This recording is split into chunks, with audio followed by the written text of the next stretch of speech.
Hello and welcome, Ali. Thank you ever so much for joining me today to feature in our RIMU Reflections interview series. Through our conversations, we are talking with small business owners to debate some of the hot topics and challenges faced by small business owners today, and also, of course, to hear a little bit more about you, a little bit more about your business and where you're heading as well. So let's start. Tell me more about commercial acceleration.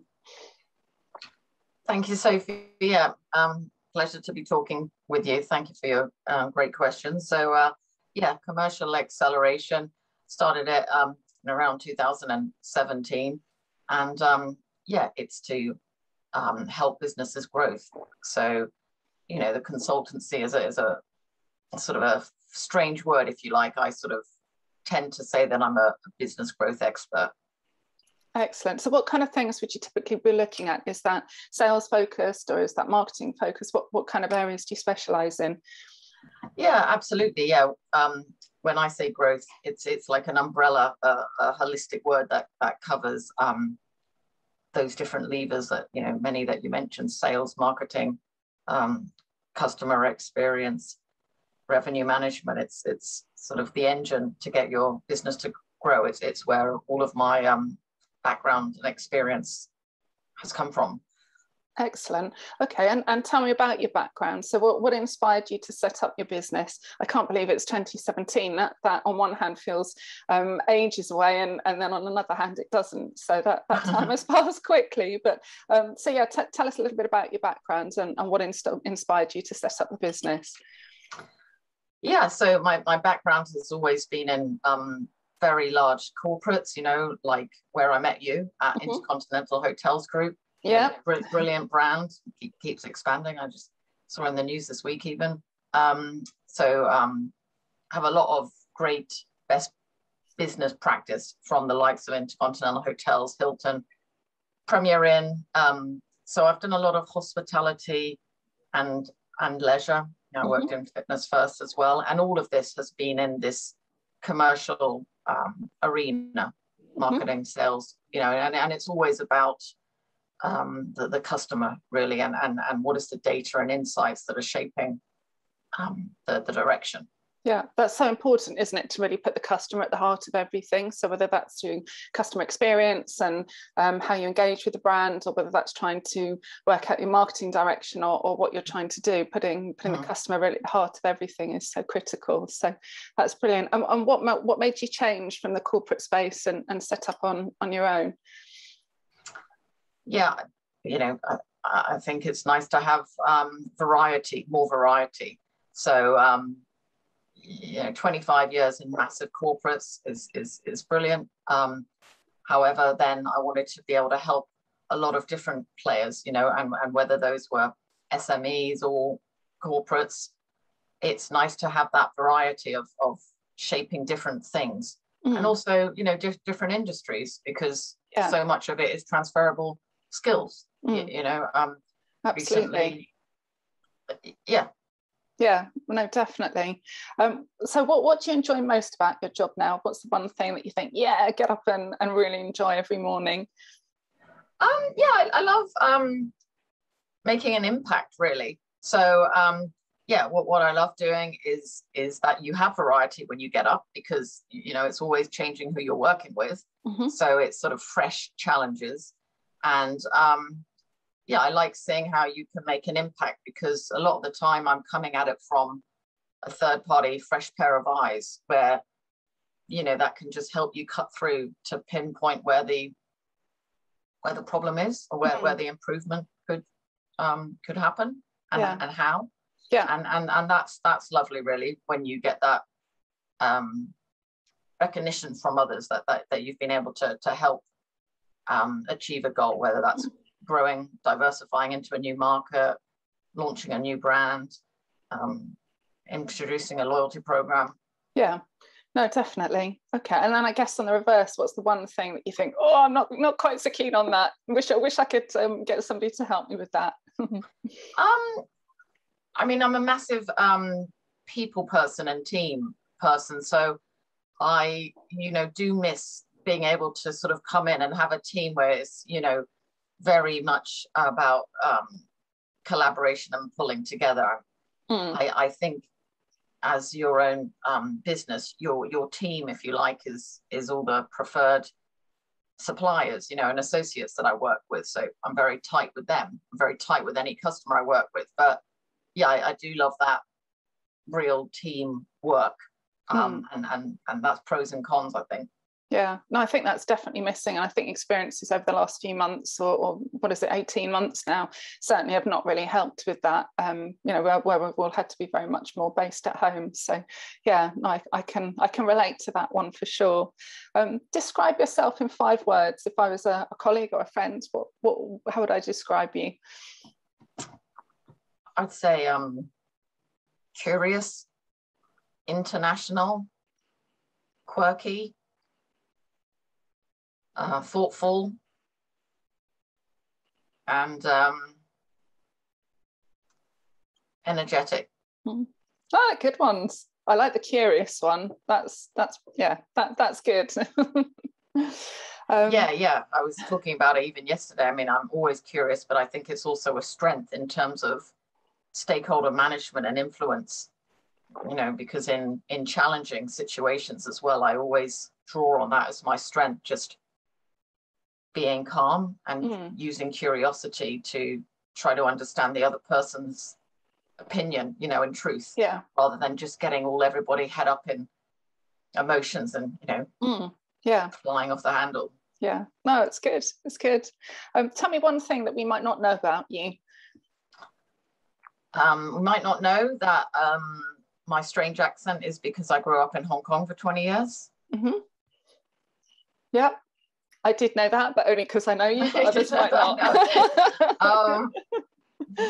What else might you not know? I play the drums. There you go. That's the second one. I didn't know that one. I'll have to introduce you to my son. He started learning to play the drums as well. Do you have a drum set at home? Yes, electronic.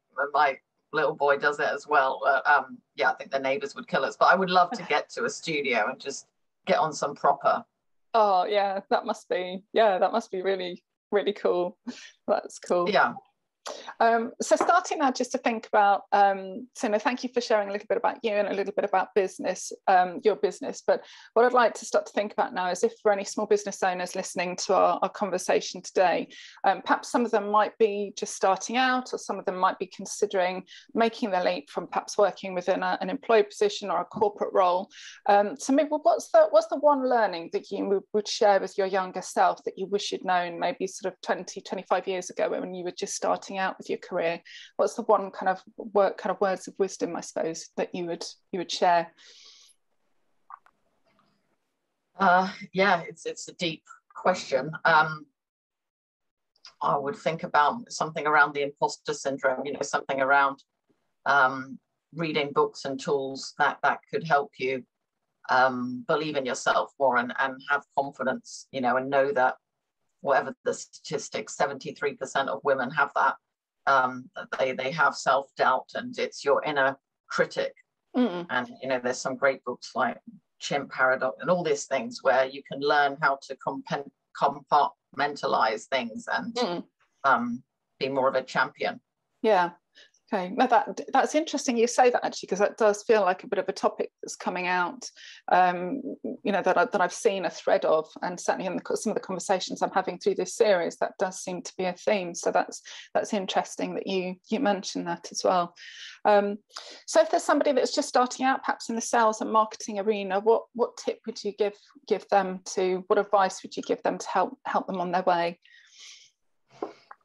I would say to network a lot, because you'll pick up all sorts of tips and tricks like that, and to just get things out. You know, we're all looking for sometimes perfection too much, and this sort of 80-20, you know, is sort of perhaps not getting your website out for a year or two because it's not quite perfect. You know, that is a big example, and one that people in sales and marketing might struggle with, because we know what amazing looks like. But you know, I would just be more saying just confidently get out, get your marketing spinning, you know, get yourself in front of people. Yeah. No, that's great advice. And I think you're right, especially when you work within the marketing and sales arena, you definitely want to make it perfect because obviously it's reflective of your abilities. So yeah, no, that's great advice. And I guess just to wrap up our conversation today, there's obviously a lot of challenges, I think, ahead of us as we move forward towards the end of 2021 and into 2022. But thinking about small business owners in particular, what would you see are the main challenges that we're going to face as we move forward, you know, from the conversations you're having with your clients and your own personal experiences? What would you say are the kind of main 2 or 3 challenges that we have ahead of us over the coming months? Yeah, I mean, so a sector that you and I, you know, will play in a lot is hospitality. And, you know, interestingly, actually 90% of hospitality businesses are SMEs. So you sometimes think of these big companies, but, you know, there's so many. And in that lens, I would say some of the big challenges is staffing and talent, because, you know, with the last 18 months, for many reasons, such as you know, people swapping over to what they might deem more certain industries like retail, technology, digital. The sector has lost talent to others. Some people have gone back to, you know, other places where they've come from originally, and, you know, unfortunately haven't come back. So yeah, I think because it's always going to come down to the people that you work with, is yeah, if you've got your team and they're great, is sort of nurturing them and making everybody happy so that you don't have any turnover, really. Yeah. No, I think you're right. That certainly seems to be a theme that we're seeing in the news. You know, when we're having the conversations, that definitely seems to be a topic of focus, that resources across many industries. But absolutely, I can certainly see in the hospitality industry that will also be magnified as well. So it's brilliant. Are there any other challenges that you're sort of seeing, or would you see that one as the main focus? I think the challenge is you know, blending this digital and physical, or as you call it, phygital. I haven't heard that before. yeah, let's get digital. Yeah, because now digital, you know, transformation, it was here anyway, it's just been accelerated. So I think that is a challenge, is the customer expectations are even higher now, and having this seamless multi-channel customer journey, it's a challenge to now sort of relook at all of your touch points across your journey and think about, well, is this optimized on a digital or a physical way? And it's evolved, and the customers aren't just looking at, you know, one industry in isolation, they're looking at other things. Well, they can get this from Netflix or Amazon. So yeah, I think the challenge is everyone's expectations have gone up a level, and can you get there in an efficient, you know, cost efficient way? And that would all come back to, you know, where we started about, well, just truly knowing what your customers want, so that you're focusing on the right things that matter for them, the moments that matter. Yeah. No, you're right. That is going to be a challenge, especially for small businesses, but they may not have the budget to potentially invest in those larger technologies as a corporation or a larger organisation may do. So that will be certainly one to watch and something to look at with interest as we move forward. Well, that's brilliant. Thank you ever so much for joining me today, Ali. Really appreciate your time. Thank you. If anyone wishes to discover a little bit more about you and about what you do, how can they get in touch with you? Yeah, absolutely. Please go to my website. You know, it's www.comaxcel.co.uk. It's got all my contact details there. Email me, ali@comaxcel.co.uk. Yeah, lovely. Thank you. That's great. Thank you so much, Ali. Lovely to talk to you today. And you, Sophie. Take care. Thank you.